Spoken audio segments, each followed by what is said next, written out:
pessoal, sou Thaís Polimene, sou apresentadora e curadora aqui do Geração Curto Circuito Podcast. Sou uma mulher branca, tenho cabelo liso, comprido, castanho, tenho franja, tô com um brinco vermelho, uma jaqueta, que também é capa de chuva, porque, né, estamos em São Paulo, toda colorida, então tem vermelho, amarelo, preto, branco, e tô com uma blusa preta e uma saia preta. Estou aqui com a Priscila Vitório, seja bem-vinda, Pri. Muito obrigada, Thaís. É um grande prazer e uma felicidade estar aqui, né? A gente se fala bastante. Sim, virtualmente. Virtualmente. Deixa eu me apresentar também. Eu sou Priscila, sou uma mulher negra, estou com um boné vinho.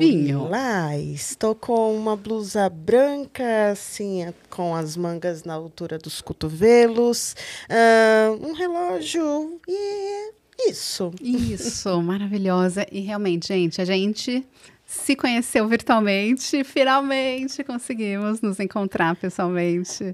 São os encontros que a economia criativa nos coloca. Isso. É muito feliz. Tipo, quando eu conheci o Geração, quando eu conheci seu trabalho, é óbvio que a gente se identifica, porque eu também sou total economia criativa. Total, gente. Então, foi pela Destrave, né, que a gente se conheceu. Sim.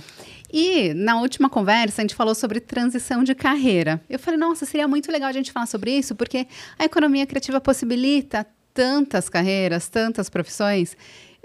E é legal a gente trazer alguém que conseguiu fazer essas transições de carreira e continua fazendo, né? Você começou no audiovisual. Sim, e olha, para falar de transição de carreira, você é a pessoa eu sou perfeita. Uma boa pessoa. Porque, literalmente, se bem que quando a gente fala de economia criativa, as coisas elas se relacionam muito, né? Às vezes a gente pensa que são territórios muito diferentes, mas eles acabam se conversando. Eu comecei no audiovisual, a minha formação em audiovisual, e a minha primeira experiência de trabalho foi empreendendo, né? Então, você já abriu sua produtora, assim, logo de cara? Uau. Sim, eu tive algumas experiências assim de menor aprendiz, né, de outros tipos de trabalho, mas quando eu entrei depois da faculdade, eu acho que eu tinha o quê? Uns 19, 18 que eu formei, eu abri minha produtora. Então, em Salvador, o mercado audiovisual, o mercado de TV, eu sou de Salvador, inclusive, moro em São Paulo já faz um tempinho, mas enquanto eu vivi em Salvador, eu presenciei ali um mercado muito restrito, né? E eu tô sempre ali na curva da vanguarda, né? Então, quando eu terminei de formar, o Instagram ainda não era um lugar de vídeo, por exemplo. E aí era só foto. Aí eu comprei uma câmera que filmava na época. E aí eu comecei a produzir fashion filmes. E aí eu comecei a convidar designers para produzir para eles, e fazia de graça na época, porque basicamente eu queria criar um portfólio. Tá bom.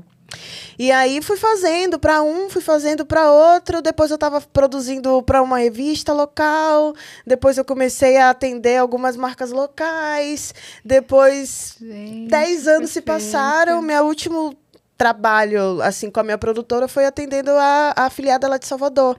Que eu fiquei mais ou menos 1 ano e meio, 2, assim, fazendo como, tipo, uma vendor deles, né? Atendendo. Depois, um dos trabalhos que eu produzi para eles ganhou um prêmio interno na Globo. Sim, conta sobre esse prêmio, que foi o prêmio de melhor série regional na Globo e também um prêmio internacional de audiovisual no Goethe Institute. Você ganhou esses 2 prêmios? Nos 2. No Goethe eu ainda estava na faculdade. Então, o do Goethe foi incrível, porque era um filme para internet. Na época, a gente ainda falava assim, gente, eu tenho 38, tá? É isso. E aí, a gente vem... Dividia, né? E aí, a gente vem falando da época que os concursos faziam filmes para a internet, né? Para subir no YouTube. E aí era um filme para falar de cacau. E aí eu sempre fui muito caruda, né? Eu descobri uma fábrica local de chocolate. Pode falar a marca? Pode. Bem legal, chama Ama Chocolate. Tá. E aí são chocolates orgânicos. Eu fui lá na Ama, falei, olha, eu tô participando de um concurso e é para falar de cacau. Eu desenhei um roteiro, falei, olha, eu quero falar do pé do cacau até o chocolate. Posso fazer com vocês? Aí eu sentei. Depois eu descobri que o dono da fábrica, o pai, a família, tá lá. Que é a família Badaró, que o Jorge Amado contou no livro. E aí ele falou, vamos lá na minha fazenda. Eu viajei com ele lá pra Itacaré, pra Mata Atlântica. E aí aconteceu assim uma coisa sobrenatural. Porque quando eu me dei conta, eu tava no meio da fazenda, tipo, histórica, contada nos livros de Jorge Amado, produzindo um vídeo pra internet. Pra internet. E aí, entrou beleza. no concurso. Entreguei o vídeo, porque era o propósito, né? Fiz a inscrição pro concurso e era de votação online, eu ganhei. Ai, que legal. E aí foi um prêmio legal, acho que na época foi, sei lá, R$5.000 de prêmio. Foi um negócio bem legal, assim. A gente entrou pro anuário do GUT Internacional. Foi um negócio bem legal. Ainda. E aí, essa foi uma experiência. Depois, na Globo, lá em Salvador, eu produzia... eu regionalizava as chamadas de programação de novela. Tá. Então, a novela que foi premiada na obra que eu produzi foi I Love Paraisópolis. E aí, o nosso desafio era pegar tudo que era chamada, que vem pronta da rede, que é distribuída para as afiliadas, e trazer o tempero local para gerar identificação. Nossa, porque Paraisópolis, São Paulo, né? Como você vai levar? E aí o desafio da TV beleza, eu preciso fazer que essa novela seja interessante, que ela tenha... Geralmente, as afiliadas, elas adaptam bastante coisa. Então, adapta a trilha, adapta a narração das chamadas. A gente aqui em São Paulo pode ver uma chamada com uma narração, enquanto em Salvador você vê a mesma chamada com a narração de um locutor local. Porque tem sotaque, porque tem dialetos específicos, né? Tem alguns cortes que são reeditados para entrar cortes locais. Então, é uma estratégia muito interessante de você realmente aproximar o conteúdo do território. E era esse trabalho que eu fazia para os lançamentos de novela. Então, eu tive ali a possibilidade de trabalhar em 3 ou 4 lançamentos de novelas, não lembro bem, mas acho que foi mais ou menos 4. E uma delas foi Love Paraisópolis. E aí, para essa, a gente fez uma série de chamadas, e o escopo do roteiro era, vamos encontrar, o briefing, né? Vamos encontrar personagens da novela que sejam icônicos nas suas comunidades. Porque a novela tinha esse mote, né? I Love Paraisópolis, sobre amar a comunidade, e ter aquela paixão pelo hiperregional, né?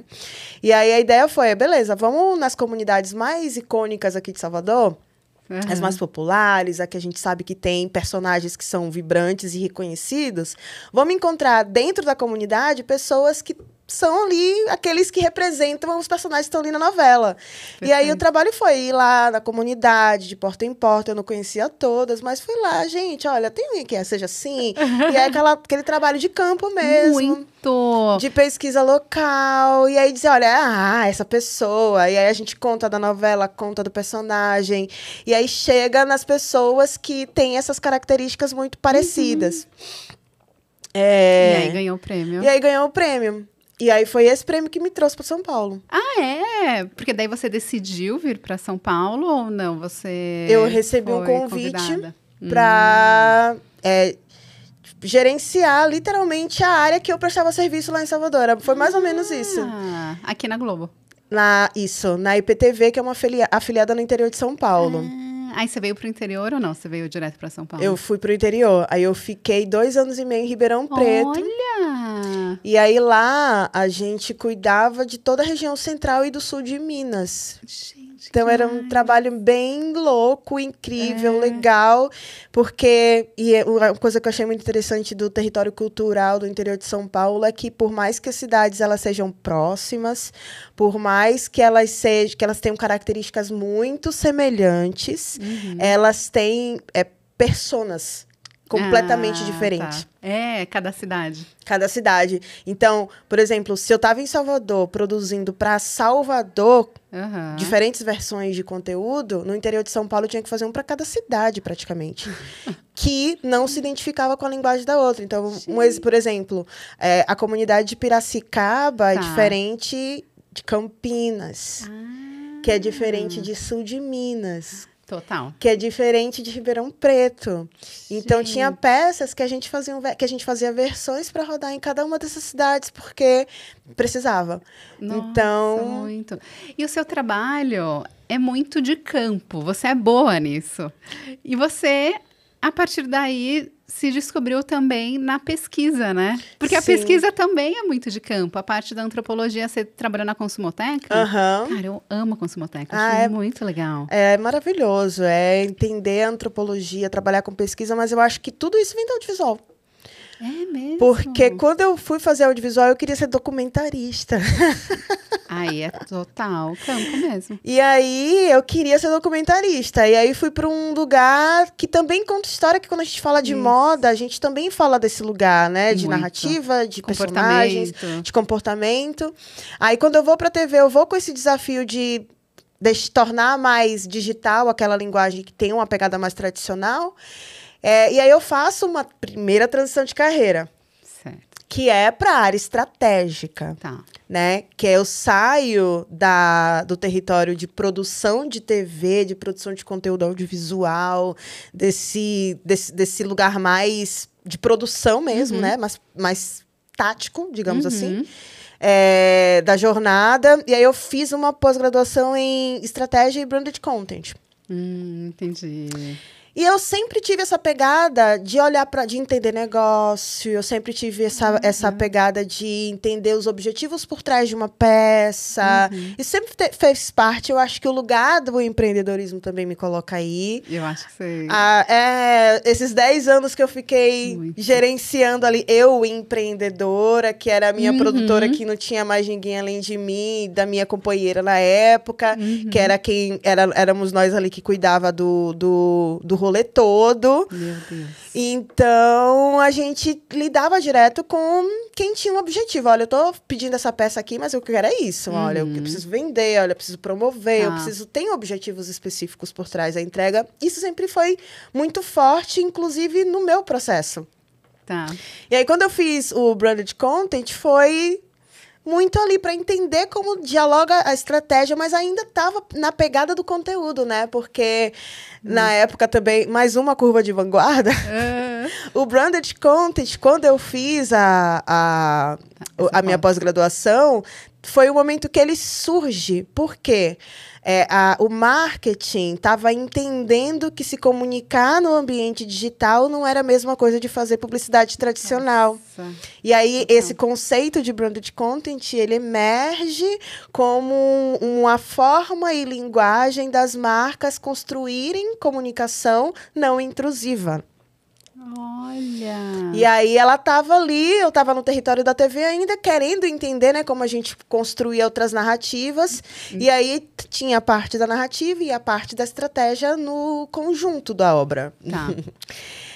E aí eu faço essa primeira transição. Nesse intermédio, eu saio da TV e aí eu venho para São Paulo. E aqui em São Paulo eu começo uma jornada em agências de publicidade.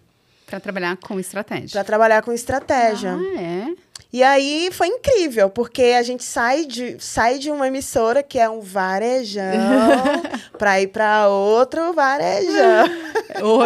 Mas é outro tipo. Total. Outra linguagem. Outra linguagem, né? Outra expectativa, outro território, outros desafios. Mas eu também tive a oportunidade de trabalhar em grandes agências, com grandes marcas e clientes. Nossa, muitas aqui que você passou, Liular. Tem uma que eu não sei falar, Betts? É BTC. BTC. Que é super famosa, né? Tem a BTC, a Liulara, eu tô na Ginga agora. Então, assim, são agências que elas lidam com os desafios do contemporâneo, né?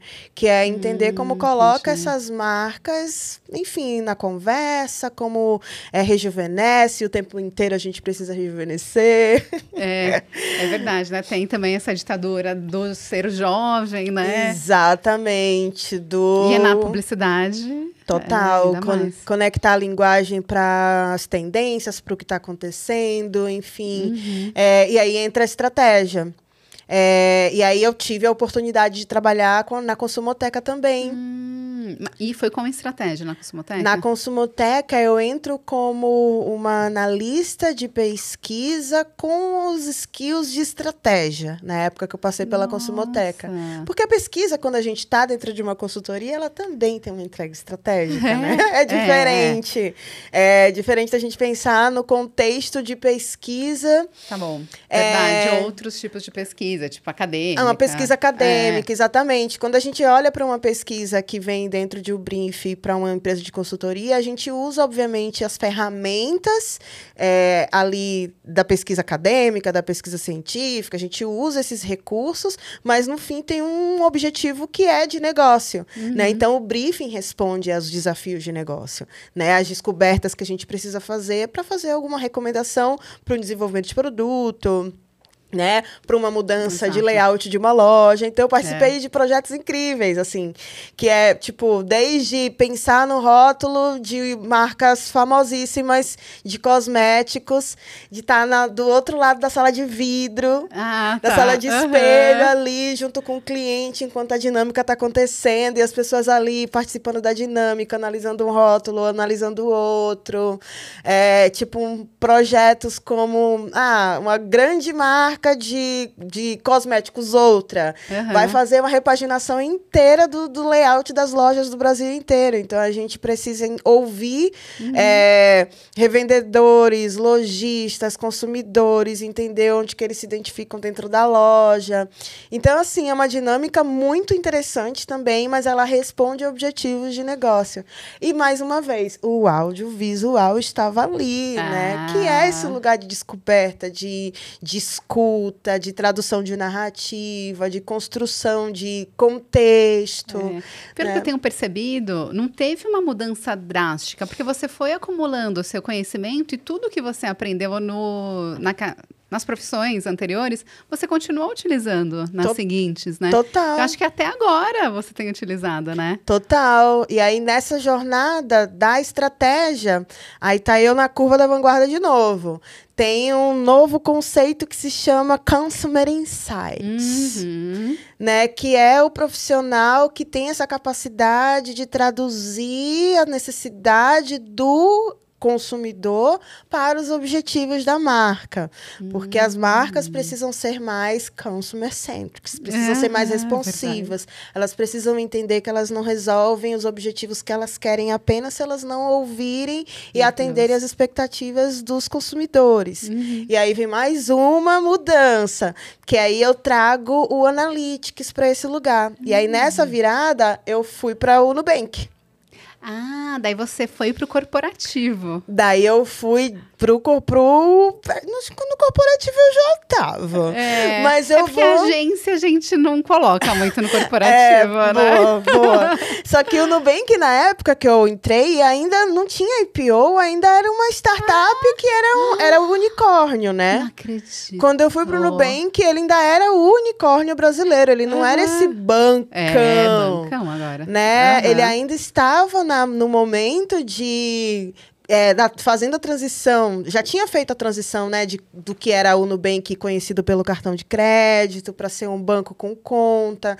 Já tinha passado por esse momento de maturidade, mas não era o que é hoje. E aí entra a tecnologia e entra tudo isso.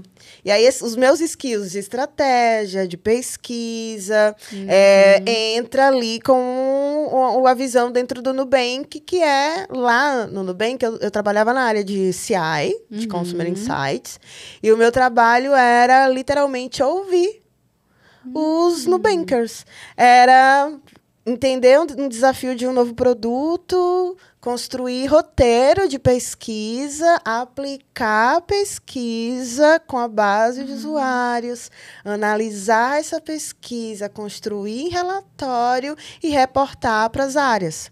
Né? Então, eu trabalhava na área de marketing específico, mas tinham desafios que vinham de um time de produto. Então, era muito esse diálogo com as áreas de desenvolvimento, com o time de marketing, enfim. E aí, era sobre escuta também. Muito. E por falar em escuta, lá você fez um projeto que unia a voz com machine learning? Como que é? Cara, eu amo muito esse projeto. Eu amo falar desse projeto, porque... Assim, uma das coisas legais das empresas de tecnologia, de startups, é porque são empresas que onde a inovação acontece, e elas são mais abertas e nos favorece muito mais esse território de ser propositivo. Né? E eu sou essa pessoa inquietíssima. Menina, no descanso. E aí, os desafios das áreas, eles são muito comuns, né? Então, dessas empresas, a gente trabalha com os OKRs, né? Que são as metas que a gente precisa... Exatamente. E aí, a gente tinha um OKR que a gente precisava melhorar um número lá, X. Só que a minha área, eu tinha identificado que a gente levava muito tempo para fazer a jornada de pesquisa. Então, digamos que todo esse ciclo que eu falei para vocês, né, que é escutar o briefing da área, construir o roteiro da pesquisa, aprovar esse roteiro com a área, subir esse roteiro no sistema que a gente faz, porque a gente implementa pesquisa, distribuir a pesquisa, aguardar o tempo de coleta, receber a coleta, analisar a pesquisa, criar muitas etapas. Né? Isso aí durava 2, 3 semanas. Gente, é doido falar, né? Mas é muito. Quando a gente precisa de uma resposta... Nossa, não deveria ser, não né? Deveria. E aí, tinha outras áreas que é o que a gente chama de voice of customers, né? Que são fontes de entrada de informação de consumidores. Então, se você parar para pensar, uma central de atendimento telefônico é um canal de voice of customers, né? Porque as pessoas ligam para lá e todas aquelas informações, elas podem ser... acessadas, né? Entender o que está acontecendo ali. A gente tem o central de e-mail, um canal de voice of customers. A gente tem o próprio Reclame Aqui, você tem dados sobre o que as pessoas estão felizes e insatisfeitas. Hoje em dia, né? Tudo isso são canais que a gente chama de voice of customers, né? Onde você consegue identificar as necessidades deles. E a gente estava numa empresa de tecnologia e não tinha acesso a esses canais. Eu falei, como assim? Como assim eu sou de uma área de insights e não consigo entender o que os consumidores estão reclamando nos canais que eles usam principalmente para fazer isso? Preciso fazer só uma pesquisa gigantesca com um tempo de 3, 4 semanas, quase um mês para executar. Sendo que você poderia entrar no Twitter e ver lá o que o pessoal tá falando. Exatamente. Juntar essa coleta e a gente já ter alguma fonte de insight mais rápido para devolver para as áreas que precisam dessas informações para tomar essas decisões, né? Então, a proposta que eu fiz foi, beleza, chefe, olha, a gente tem os canais de voice of customers, a gente não consegue acessar. Tá, Priscila, e aí, como é que a gente faz? Eu falo, você me dá a liberdade de entender como eu posso fazer isso? Beleza, aí fui pesquisar e entender como a gente coletava. A tecnologia uma das tecnologias hoje, que é a base da inteligência artificial, ela chama NLP, né, que é Natural Language Process. Basicamente, ela pega dados que são não estruturados e cria novas sintaxes, né? Elas criam, a inteligência, o Natural Language Process, ela trabalha com construção semântica a partir de inputs e outputs, enfim, é um pouco complexo de explicar. Lá, quando a gente está falando de Natural Language Process, a gente estava falando de dados que são texto, áudio, que a gente não conseguia transformar numa tabela. Ou seja, como que eu vou analisar 500 ligações por dia? Como que eu vou analisar 3.000 e-mails que tá na caixa? Não existe. Dá para contratar a pessoa só para pegar isso, uma pessoa ler todos os 3.000 e-mails. Só que essa tecnologia ela já estava disponível. E a gente não usava. E aí eu mostrei toda a pesquisa que eu tinha feito para chefe. Chefe, posso fazer isso? Olha, Priscila, a gente tem outras prioridades, mas se você achar um caminho, pode fazer. Beleza. E aí sentei com um Analytics. Olha, a gente tem isso aqui, isso é uma possibilidade. Pô, legal, me interessei. E aí você tem que encontrar pessoas que gostem desses projetos. Porque aí você tem que convencer. Você tem que convencer. Muito trabalho que eu tô fazendo hoje. É mesmo. Tá vendo? Tudo é cumulativo. Total. E aí, cheguei numa engenheira de software. Olha, a gente tem esse desafio aqui, como a gente consegue resolver? E aí, juntas, a gente, vamos falar com o fornecedor da tecnologia. Vamos lá, fornecedor da tecnologia, temos isso aqui para fazer. Aí, beleza. Fiz o MVP feio no Excel, a gente conseguiu pegar, sei lá, uma planilha inteira, sei lá, de 18 páginas de mensagem, jogamos no sistema, transferimos, tivemos todo o cuidado de LGPD, de não olhar para dados sensíveis, número de telefone, nada disso, nome, nenhuma informação.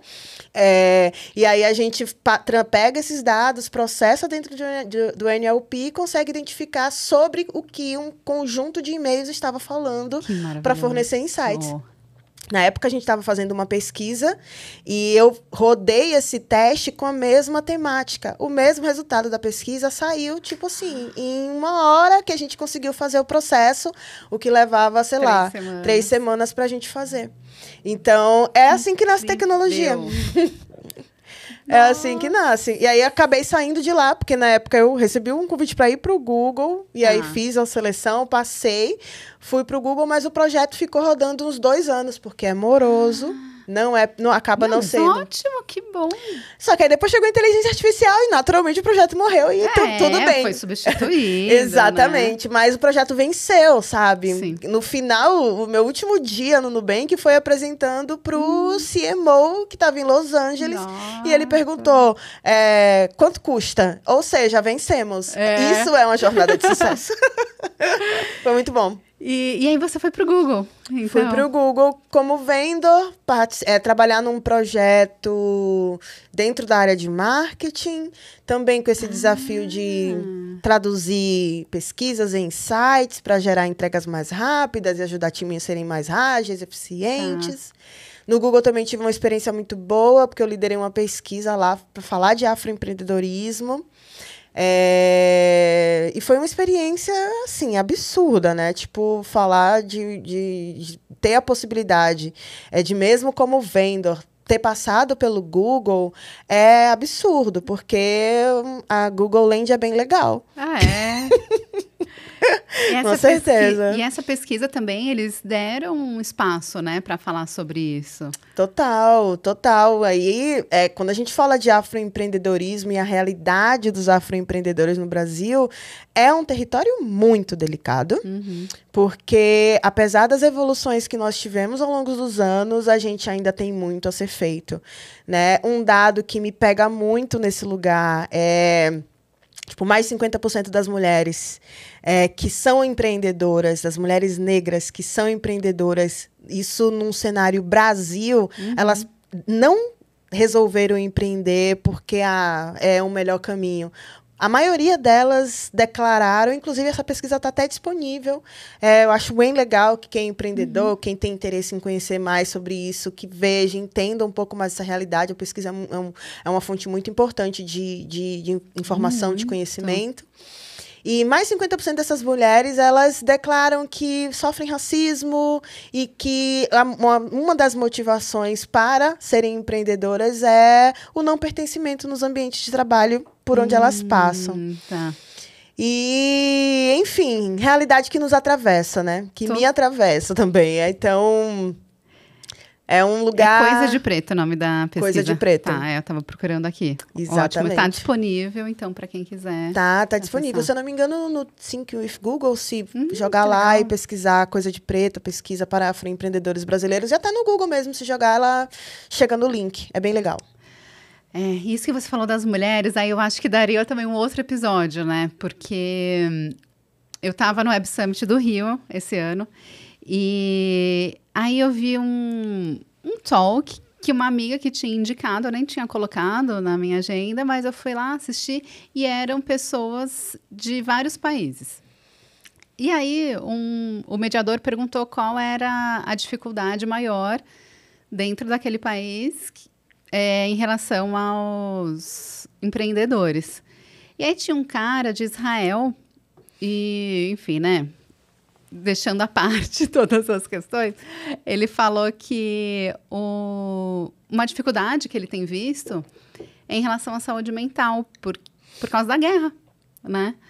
E aí eu comecei a conversar com uma amiga sobre isso, porque aqui no Brasil vivemos numa constante guerra, né? Assim, não é uma guerra declarada, mas pessoas negras passam por muito mais dificuldades do que as pessoas brancas, por exemplo. Então, ou sei lá, as pessoas lá do sul que passaram por aquela enchente no ano passado, pessoas que moram em locais que sempre tem desabamento.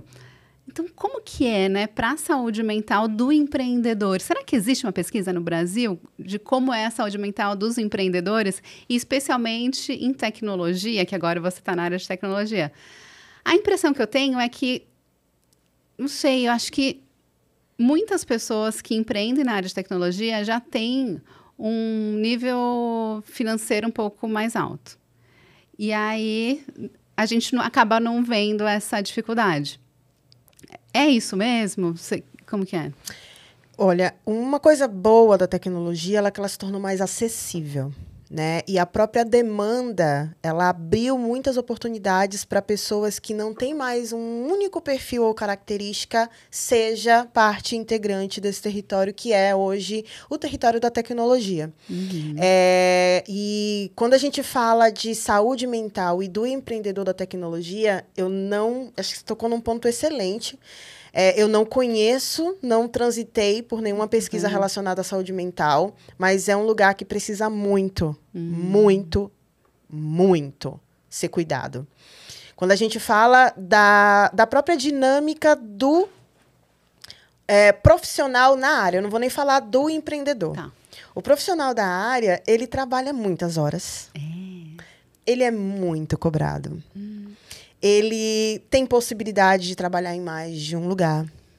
Ele trabalha sentado, ele trabalha condicionado olhando para uma tela. Então, existem muitas probabilidades de se tornarem pessoas muito focadas, hiperfocadas.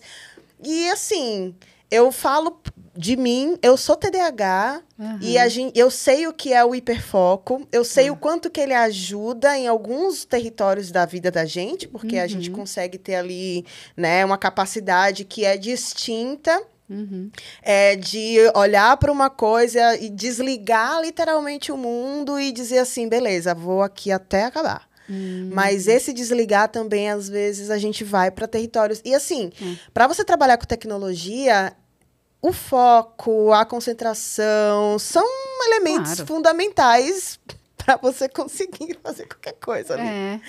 Só que se não souber o limite... Se você não souber o limite, e geralmente os ambientes profissionais nem todos respeitam esse limite, ou cuidam e preservam. Nossa, muitas empresas dão graças a Deus que a pessoa está lá trabalhando 18 horas por dia, né? Tipo, vou deixar o servidor ligado a madrugada inteira e fica à vontade para fazer hora extra.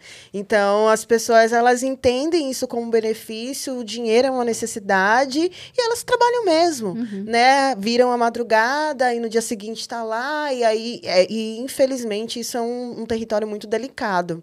Quando a gente fala do empreendedor, e aí eu falo do meu território, eu sou uma mulher que estou empreendendo na tecnologia.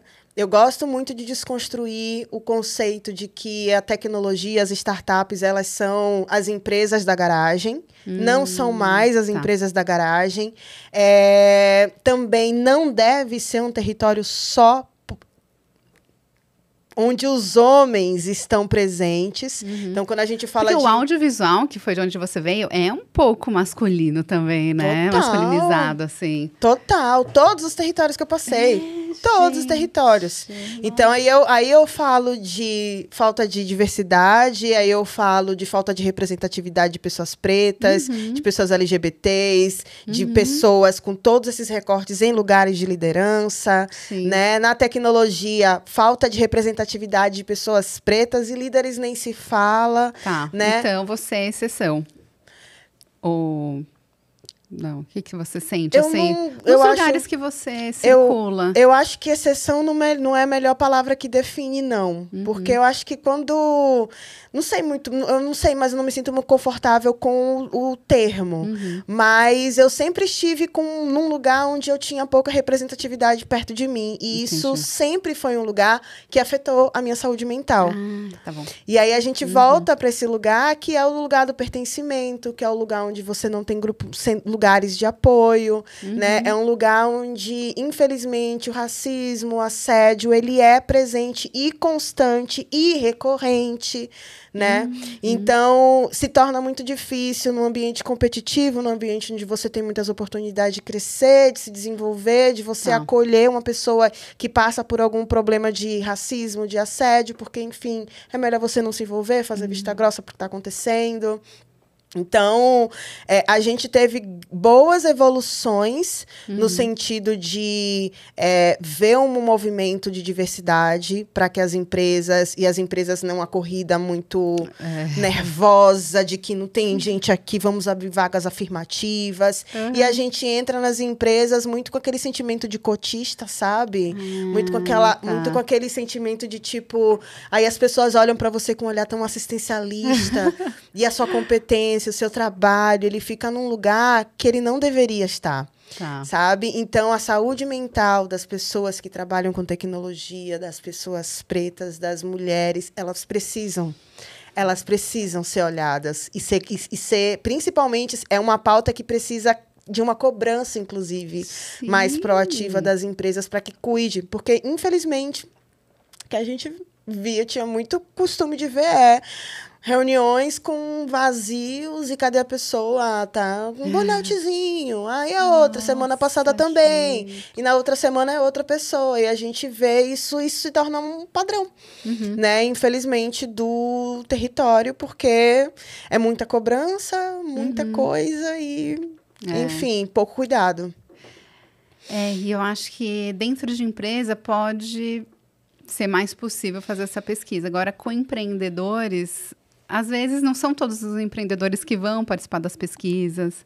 Então, vão precisar de um foco e de uma intencionalidade para realmente querer saber como é a saúde mental, né, dos empreendedores. Eu acho que um desafio da pesquisa que a gente tem, primeiro, é de encontrar respondentes. Respondentes, pessoas que amam os territórios onde as pesquisas estão sendo aplicadas. Ai, ceda 5 minutinhos para responder um questionário. É muito importante. Muito, você sabe disso. Total, muito, né? Total. Então, assim, e quando a gente entra no contexto da pesquisa, quando a gente identifica um problema, e a gente vai investigar, eu já me deparei com muitas situações onde as pessoas estão vivendo o problema e elas não identificam que estão no problema. Muito! Nossa, assim, o meu pai, ele fez um curso há muitos anos, acho que foi de programação neurolinguística, uma coisa assim. E aí ele tinha que fazer uma pesquisa e ele passou para uns colegas dele sobre estresse. E aí ele falou que, cara, deu assim, tipo, ninguém tinha estresse. O resultado da pesquisa era esse.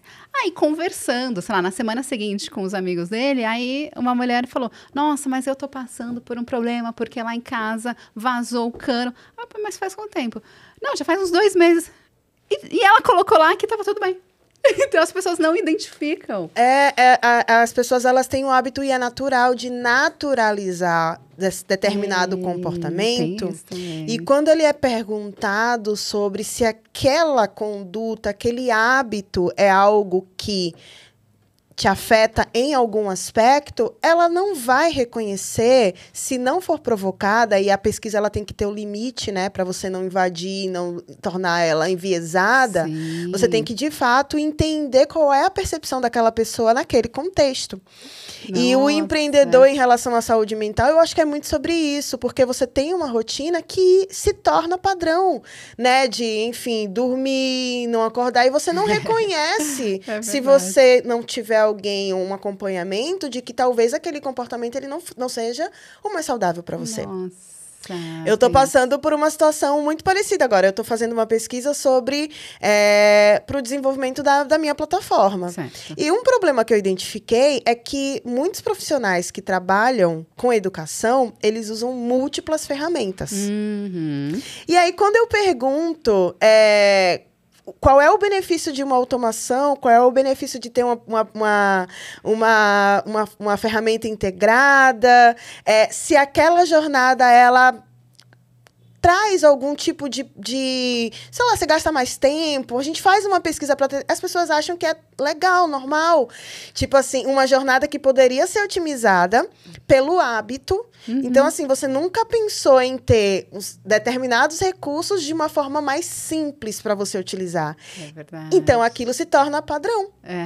E aí você não identifica que aquilo é um problema. E aí é um desafio para quem pesquisa, um desafio para a gente traduzir isso de uma forma... Muito, porque se você perguntar quais são os seus desafios, ela não vai falar que eu uso muitas ferramentas. Não vai, porque é um padrão, né? Mas você paga mais de uma assinatura, você precisa tirar o dado de um, colocar no outro, você precisa preencher mais de uma vez a mesma coisa.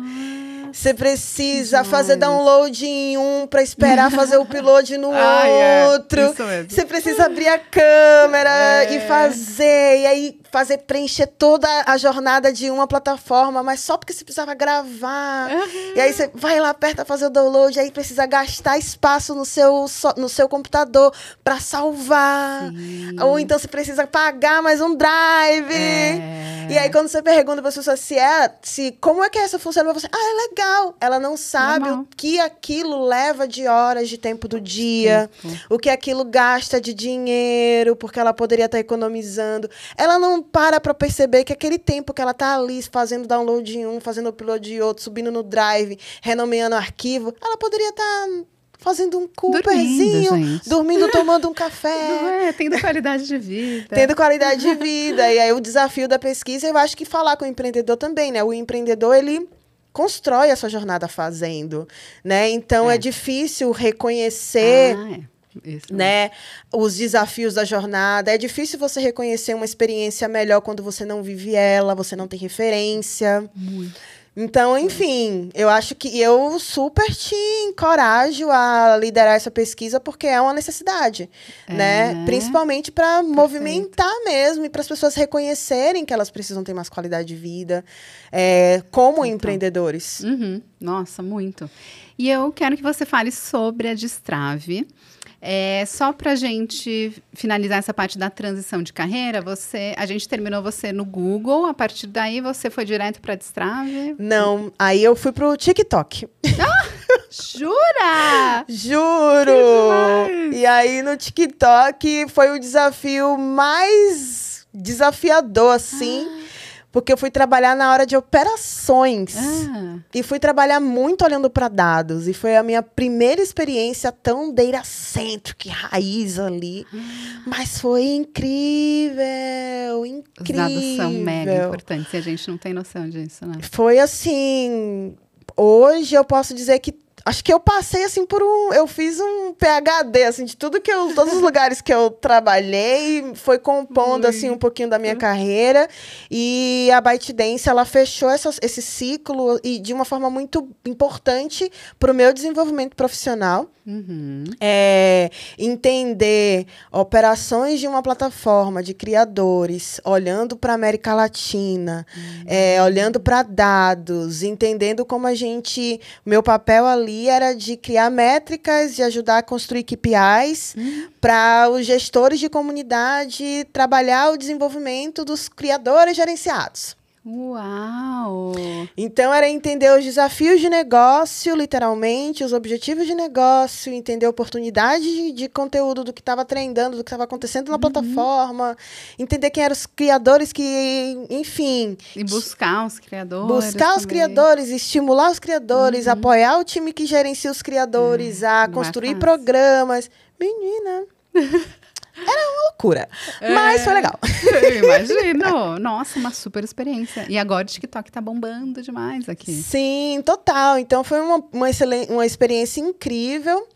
E aí, quando eu saio do TikTok, eu venho com esse ímpeto de voltar para o empreendedorismo, ou seja, de volta para o começo. De volta para o começo, muito bom. De volta para o começo. E eu tive uma experiência muito interessante na transição entre Nubank e Google, que eu fiz uma entrevista para trabalhar numa cervejaria.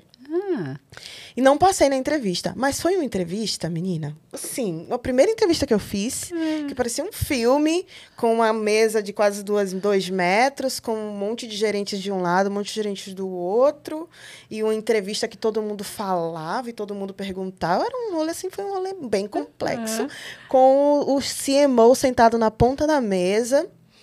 E aí, no final da entrevista, ele virou para mim e fez assim: você já pensou em ser CEO? Eu nunca tinha pensado em ser CEO.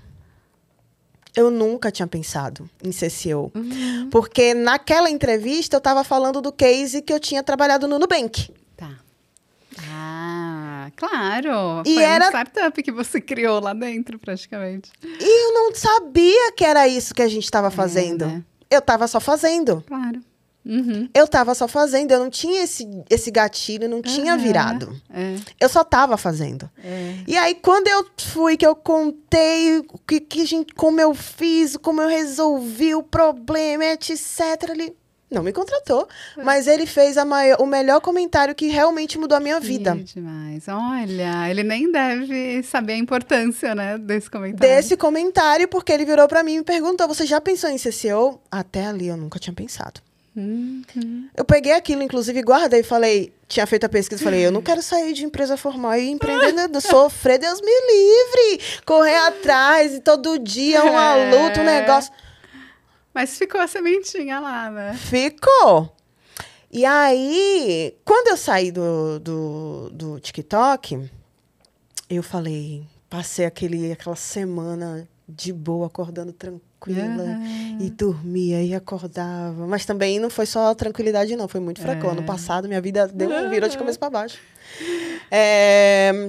E aí eu falei, acho que agora eu vou tocar meu projeto. Eu já tinha o projeto da Destrave. Tá.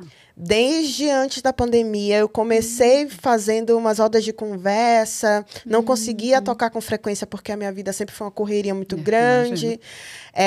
Mas o meu objetivo sempre foi estruturar uma metodologia para otimizar a minha forma de entregar isso.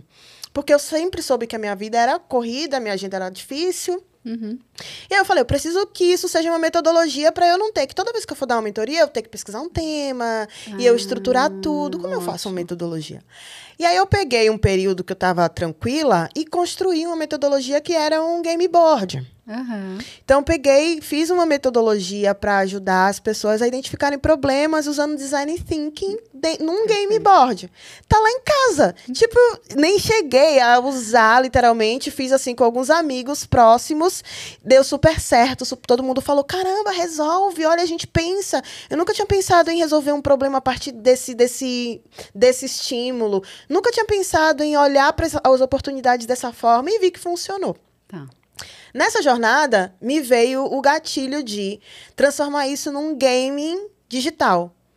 Porque aí eu pensei, beleza, um game board, quantas pessoas eu vou ter que fazer para eu impactar? Meu Deus, eu não tenho tempo, eu tenho que ir no lugar. Falei, vamos fazer isso online?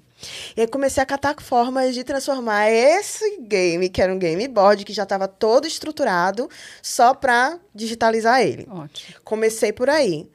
Nessa jornada, me recebo lá, em algum grupo que eu tô, uma inscrição para o Web Summit. No ano passado. Tá. E aí eu peguei o projeto que já era digital, já virou uma coisa de tecnologia, e inscrevi no Web Summit. Tá. Do Rio? Do Rio. Ah, tá. Exatamente. Escrevi no Web Summit do Rio. E aí, o meu objetivo e o problema estava muito claro, né? E eu estava literalmente ali olhando para a economia criativa. Eu queria ajudar os profissionais da economia criativa a desenvolver as suas carreiras, né? A pensar em como otimizar os seus processos e construir essa metodologia gamificada para isso. Inscrevi no Web Summit. E aí, era para fazer toda a jornada ali de uma startup alfa. Que demais. Aí eu escrevi e ela me deu um retorno 2 dias depois. Olha, você foi aprovada. Aí ela me mandou uma outra inscrição. Olha, você pode escrever para fazer o showcase. O showcase são aqueles palcos que as startups vão fazer o pitching. Que legal! Aí eu escrevi. Aí, você passou para fazer o showcase. Aí ela me mandou depois uma outra inscrição. Olha, você pode se inscrever aqui para você fazer a exposição lá por 2 dias. Aí eu escrevi. Você passou. E aí eu só fui indo. Quando eu cheguei na Web Summit, eu ainda não tinha a visão do que era o universo de startups. Tá. Porque, meu Deus, né? Porque, meu Deus, né? A gente tem uma noção. Porque são muitas startups. Cada dia troca. São 3 dias. É muito. Total. Muitas ideias, Ser né? empreendedor é uma coisa, ser empreendedor de tecnologia é outra. Só que quando eu cheguei lá, eu falei, eu gostei disso. Eu gostei. Brilhou os olhos. Eu gostei, gente. E aí fui. É porque você já começou também maravilhosamente, né? No palco do Web Summit. Então, menina, foi muito bom. Foi legal demais. E aí, beleza. De lá pra cá, eu tô com a Destrave. Aí foi transformando. E você foi pro Web Summit Lisboa. Conta isso. Levei a Destrave junto com a comitiva do São Paulo Negócios no programa deles de internacionalização de empresas de São Paulo. Eu ainda, como uma startup early stage, falei, vou. Vamos lá, vamos. Eu falei, bora lá. Claro. E foi uma experiência incrível, né? Porque quando a gente olha para o ecossistema de tecnologia e a gente olha para educação, a gente vê uma fração muito miúda de startups olhando para resolver os problemas da educação.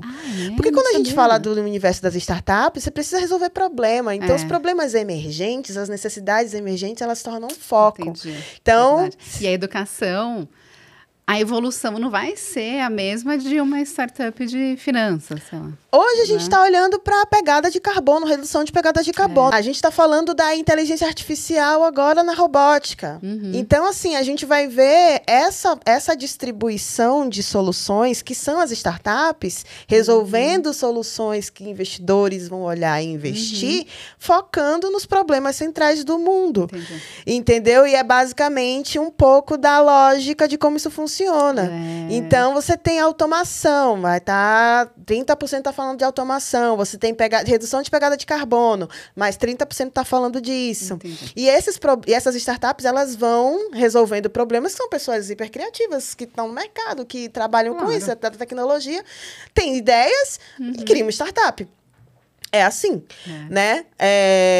E elas vão buscar... E a educação, infelizmente... e eu tenho falado muito sobre isso. Eu acho que a vivência de uma educação precária... e quando você está no lugar onde você entende o que é resolver um problema, a educação entra no contexto da Destrave quando eu começo a emergir nesse território da educação, começo a identificar o tanto de problema que a gente tem naquele lugar, né, de desafios para serem abordados, que estão há anos se arrastando.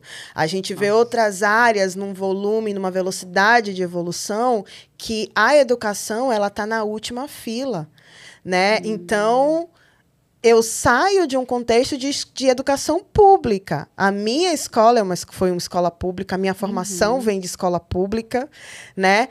Eu sou do contexto do social, eu paguei a minha faculdade sendo bolsista do ProUni e trabalhava para pagar a minha faculdade. Esse é meu rolê. Então, quando você vem desse lugar, você entende a necessidade.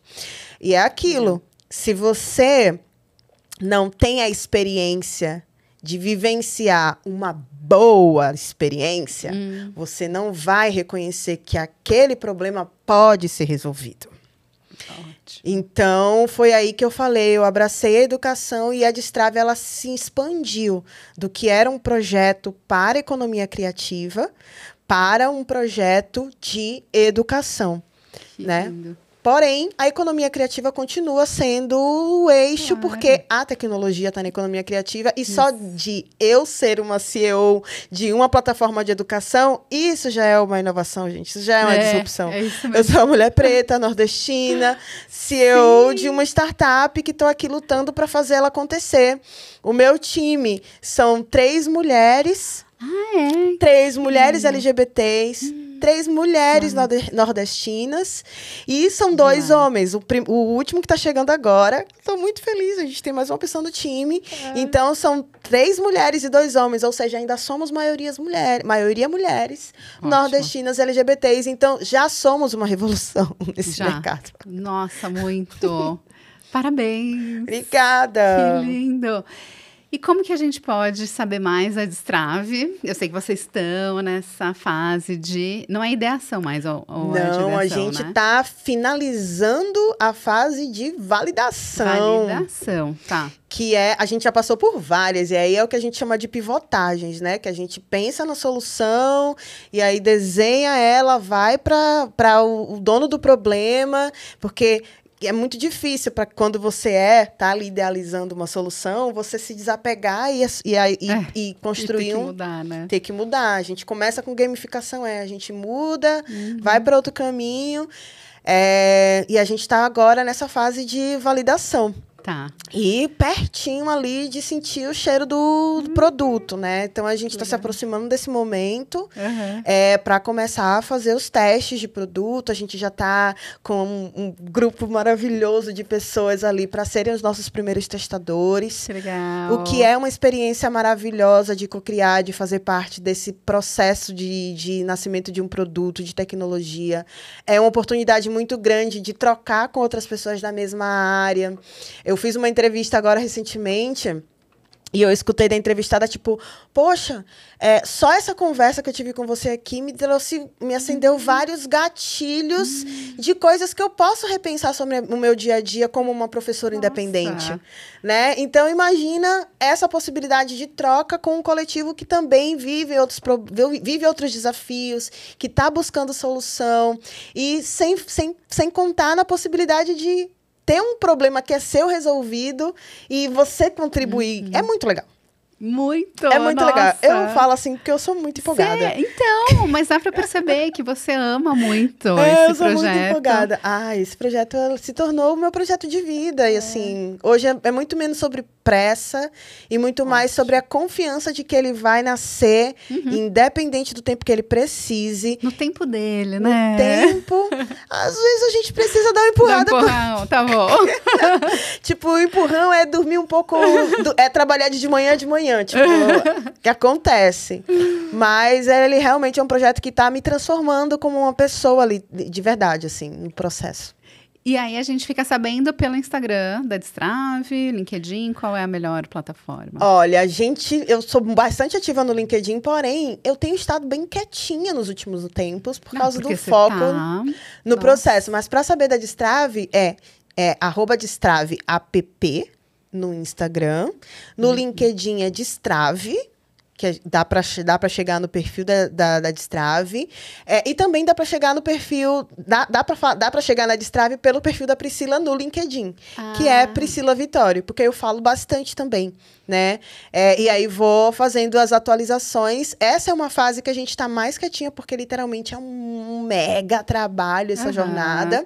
E aí não é nem suspense, né? Porque vocês realmente estão lá ralando. Também, vamos dizer que a suspense que é melhor. A audiência engaja mais. Então, tá bom. A gente está fazendo muito suspense, a gente está preparando coisas assim que a gente não pode revelar. Está chegando. Estamos naquele momento, está chegando. Vem aí. Pri, chegamos ao final. Olha, pontualmente chegamos ao final da conversa. Obrigada. E eu amei ter falado sobre transição de carreira. E eu adorei ver que, realmente, na economia criativa é possível passar por todas as áreas, praticamente. Porque você passou pela área de consumo, cultura, mídias e tecnologia. As 4 áreas da economia criativa. É verdade, os 4 territórios, né? Literalmente. Todas. Só faltou a música. Mas a música tá dentro da cultura. Total. E aí eu sou DJ de hobby, eu comprei um controlador, aí pronto, na música também. Maravilhosa. E pelo jeito foi algo muito natural. E é isso, né? O conhecimento é acumulativo e você tem utilizado algo lá do audiovisual, da sua primeira empresa para agora, né? Então, é inspirador, assim, ver a sua história. Obrigada. E tenho certeza que Muita gente está assistindo, tá amando. Ai, obrigada. E eu super recomendo. Eu acho que o próprio mercado hoje ele está muito aberto para carreiras que são menos especialistas e mais generalistas, né? Hoje em dia, as empresas elas não esperam mais um diploma de formação tradicional. Exato. E muito mais a competência. Quando a gente fala da economia criativa, é isso. E uma das principais dores dos profissionais da economia criativa é porque eles são multifuncionais. Isso. E infelizmente, essa infeliz necessidade que é de você ter que fazer muita coisa, ela tem o benefício que te dá a oportunidade de experimentar outras áreas e de desenvolver essas competências, né? Então, pensar em ser um profissional da economia criativa é você ser uma pessoa que, sei lá, você tem um podcast, mas você também é editor, né? Você tem um canal no YouTube, mas você também é videomaker, né? Você tem uma loja de bolo, mas você também é produtora de conteúdo, né? Então, quanto mais competências o profissional da economia criativa é uma área que tem esse privilégio, vamos chamar, né? Porque aí a gente tira o lugar da dor, que é difícil, de fato, você ter que gerenciar muitas coisas para fazer ao longo do dia, e a gente sabe que isso acaba entrando naquele território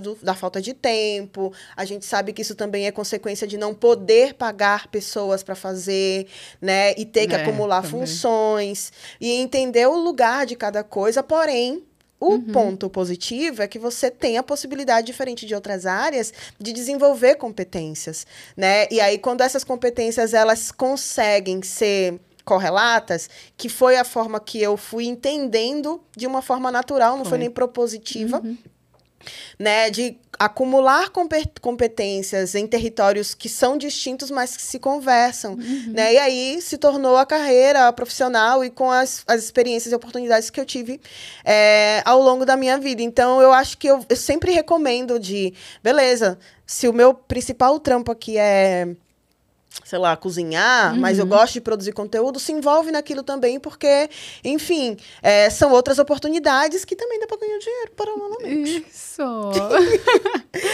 E você já deixou as redes, mas fala de novo as redes para o pessoal poder seguir. Destrave app no Instagram, Destrave no LinkedIn. E no LinkedIn também dá para chegar na Destrave por Priscila Vitório, que é o meu perfil. E eu queria te fazer um pedido, antes da gente encerrar, só para eu falar um pouquinho do Anjos do Brasil. Sim, verdade, você é embaixadora Eu sou embaixadora do Anjos do Brasil e é uma iniciativa, a Anjos do Brasil é uma organização não governamental que existe para fomentar o investimento anjo.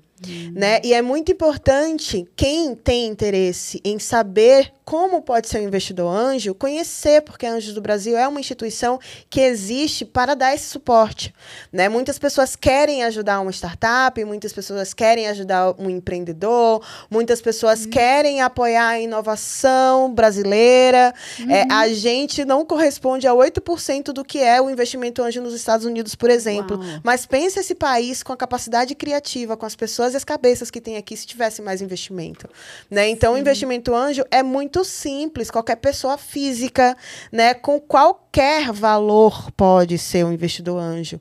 Se você, uma pessoa também pode ser um orientador, um mentor para uma startup que precisa desenvolver determinada competência, né? Então, pensar nesse lugar de, beleza, como eu posso ser um anjo de uma empresa que está ajudando a resolver um problema? Então, eu gosto muito de falar.